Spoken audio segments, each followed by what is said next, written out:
अस्सलाम वालेकुम, मैं हूं ज़िशान। आप देख रहे हैं ऑटोमोटिव उर्दू यूट्यूब चैनल। तो दोस्तों, आज हम बात करने वाले हैं इंजन डिस्प्लेसमेंट के बारे में। इससे पहले मेरी आप दोस्तों से रिक्वेस्ट है कि अगर आपने हमारे चैनल को अभी तक सब्सक्राइब नहीं किया तो काइंडली हमारे चैनल को सब्सक्राइब कर लीजिए। दोस्तों, किसी गाड़ी को चलाने के लिए एक इंजन की ज़रूरत होती है और ज़रूरी तौर पर किसी भी इंजन को इस काबिल या इतना ताकतवर होना चाहिए कि वो बगैर किसी रुकावट के बेहतर तौर पर गाड़ी को धकेल सके। हमारे इर्द गिर्द मौजूद व्हीकल मुख्तलिफ इंजन साइजेस के साथ रोड पर दौड़ती हैं। आपकी मोटरसाइकिल या आपकी गाड़ी पर आपको कहीं ना कहीं 0.8 लीटर, 1.3 लीटर, 1.8 लीटर, 0.8 लीटर वगैरह जैसी कुछ टैग्स मिलते होंगे। इसी तरह आपको आपकी बाइक पर 200 सीसी, 150 सीसी, 100 सीसी, 70 सीसी या इस तरह की कुछ राइटिंग्स देखने को मिलती होंगी। इनका क्या मतलब है, आज हम इसी बारे में बात करते हैं। मिसाल के तौर पर अगर किसी गाड़ी के पीछे 1.8 लीटर लिखा हुआ है तो इसका मतलब है कि उस गाड़ी में 1800 सीसी का इंजन नस्ब है। चूंकि 1 लीटर में 1000 सीसी होते हैं तो हम 1800 सीसी इंजन को 1.8 लीटर की सूरत में लिख सकते हैं। 1 क्यूबिक सेंटीमीटर वॉल्यूम या मास की पैमाइश है जो कि इस सूरत में इंजन की डिस्प्लेसमेंट कहलाती है। ये मजमूई तौर पर तमाम सिलेंडर्स का वो एरिया है जो कि एयर फ्यूल मिक्सचर या हवा को अपने अंदर समाता है। 1980 में बनने वाली यूरोपियन गाड़ियों के इंजन साइजेस को क्यूबिक या क्यूबिक इंचेस में लिखा जाता था। अमूमन 60 क्यूबिक इंचेस 1 लीटर के बराबर होते हैं। इसी तरह एक बड़ा V8 इंजन जो कि 427 क्यूबिक इंच है, ये इंजन तकरीबन 7 लीटर के बराबर होगा। इसी तरह बड़े साइज का इंजन ज्यादा एयर फ्यूल मिक्सचर जलाकर ज्यादा ताकत या पावर पैदा करता है। इसी तरह दूसरी वैल्यूज भी बराबर होती है, लेकिन यह जरूरी नहीं कि हमेशा ऐसा ही हो सकता है कि एक बड़े साइज का इंजन एक छोटे साइज के इंजन से कम ताकत पैदा करे। उसकी वजह कम कंप्रेशन रेशो, बेहतर तरीके से एयर फ्यूल मिक्सचर का मिक्स ना होना, छोटे इनलेट और एग्जॉस्ट पोर्ट्स और फोर्स इंडक्शन या टर्बो चार्जर वगैरह की गैर मौजूदगी है। आमतौर पर बड़ी डिस्प्लेसमेंट रखने वाले इंजन का साइज बड़ा और वजन ज्यादा होता है, इसलिए बेहतरीन कारकर्दगी वाली कारों में छोटे इंजन में महंगे मटेरियल, पेचीदा डिजाइन और टेक्नोलॉजी का इस्तेमाल करके ज्यादा पावर हासिल करने की कोशिश की जाती है। अगर हम किसी भी इंजन की सीसी या पैमाइश मालूम करना चाहते हैं तो हमें इसके लिए दर्ज झैल पैमाइशों की जरूरत होगी, जिनमें इंजन के सिलेंडर का बोर और स्ट्रोक की पैमाइश शामिल है। इंजन की डिस्प्लेसमेंट दर्ज झैल तरीके से एक फार्मूला की मदद से मालूम की जाती है। एक formula π/4 multiply by bore square multiply stroke and multiply number of stroke. π/4 एक कांस्टेंट है जो कि किसी भी राउंड सर्कल या राउंड शेप का एरिया मालूम करने के लिए इस्तेमाल किया जाता है। बोर किसी भी इंजन सिलेंडर या पिस्टन का डायामीटर होता है।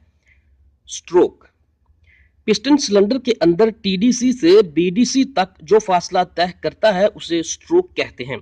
मिसाल के तौर पर एक इंजन जिसका बोर 3.33 इंच और स्ट्रोक 2.64 इंच है, जबकि इंजन में सिलेंडर की तादाद 4 है, तो इस सूरत में अगर हम इस तमाम तर वैल्यूज को इस फार्मूला में अप्लाई करते हैं तो हमारे पास सबसे पहले π/4, पाई की एक कांस्टेंट एक फिक्स्ड रेशो होती है, इसकी वैल्यू 3.14 और इसको हम मल्टीप्लाई बाय 4 कर लेते हैं किसी भी सर्कल का एक खास एरिया निकालने के लिए। उसके बाद हम मल्टीप्लाई करते हैं बोर स्केयर के साथ। फॉर एग्जांपल इस इंजन का बोर 3.33 इंच है तो हम उस बोर को यहाँ पर 3.33 स्केयर बोर इंच लिख लेते हैं। उसके बाद मल्टीप्लाई बाय स्ट्रोक, तो यहाँ पर हम सिलेंडर का स्ट्रोक, क्योंकि हमारे पास 2.64 इंच है तो हम यहाँ पर इंजन का स्ट्रोक जो है वो लिख देंगे। उसके बाद हमारे पास आखिर में सिलेंडर की तादाद है जो कि हम पूरे इंजन की डिस्प्लेसमेंट है निकालने के लिए इस्तेमाल करते हैं।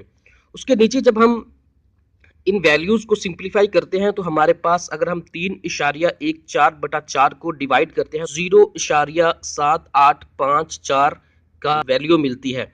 यहाँ पर मैं आपको बताता चलूँ कि आप किसी भी इंजन की जब डिस्प्लेसमेंट मालूम करना चाहते हैं तो आप इस फिक्स रेशो को वहाँ पर डायरेक्टली भी इस्तेमाल कर सकते हैं। फॉर एग्जांपल यहाँ पर अगर मैं तीसरी लाइन में अगर आप देखें तो 0.7854 जो मैंने ऊपर वाले 3.14/4 को सिंप्लीफाई करके लिखी है।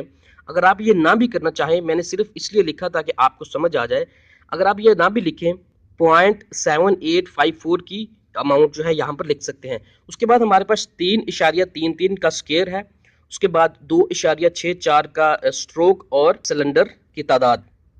अब हम अगर इस फार्मूले को मजीद सिंप्लीफाई करते हैं तो चौथी लाइन में हमारे पास 0.7854 मल्टीप्लाई बाय 11.0889 जो कि हमें स्क्वायर को ख़त्म करके हमारे पास हासिल हुआ है। अगर हम 3.33 स्क्वायर को ख़त्म करते हैं तो हमारे पास 11.0889 की वैल्यू हमारे पास मिलती है। उसके बाद हमारे पास 2.64 हमारा स्ट्रोक और 4 जो है वो सिलेंडर की तादाद है। अगर हम इन तमाम तर वैल्यूज़ को मल्टीप्लाई करते हैं तो हमारे 96938 क्यूबिक इंच हमारे पास हासिल होते हैं। ये किसी भी इंजन की डिस्प्लेसमेंट है जो कि क्यूबिक इंच में है। ज़्यादातर अमेरिकन जो है या इंपीरियल जो हमारे पास मेथड है उसमें यही हम कैलकुलेशन इस्तेमाल करते हैं। उसके बाद अगर हम इसको मजीद सिंप्लीफाई करके अगर हम इसको लीटर में तब्दील करते हैं तो यहाँ पर चूंकि 1 लीटर में 60 क्यूबिक इंच होते हैं तो क्यूबिक इंच को लीटर में कन्वर्ट करने के लिए 91.969385 डिवाइडेड बाय 60। तो अगर हम जब इसको 60 पे डिवाइड करते हैं तो हमारे पास 1.5 लीटर की वैल्यू जो है वो हमारे पास मिलती है। बस इस इंजन का साइज 1.5 लीटर होगा। तो इस तरीके से आप किसी भी इंजन की जो डिस्प्लेसमेंट है वो मालूम कर सकते हैं। उम्मीद है कि आपको हमारी आज की वीडियो पसंद आई होगी। अगर आपने हमारे चैनल को अभी तक सब्सक्राइब नहीं किया तो काइंडली हमारे चैनल को सब्सक्राइब कर लीजिए।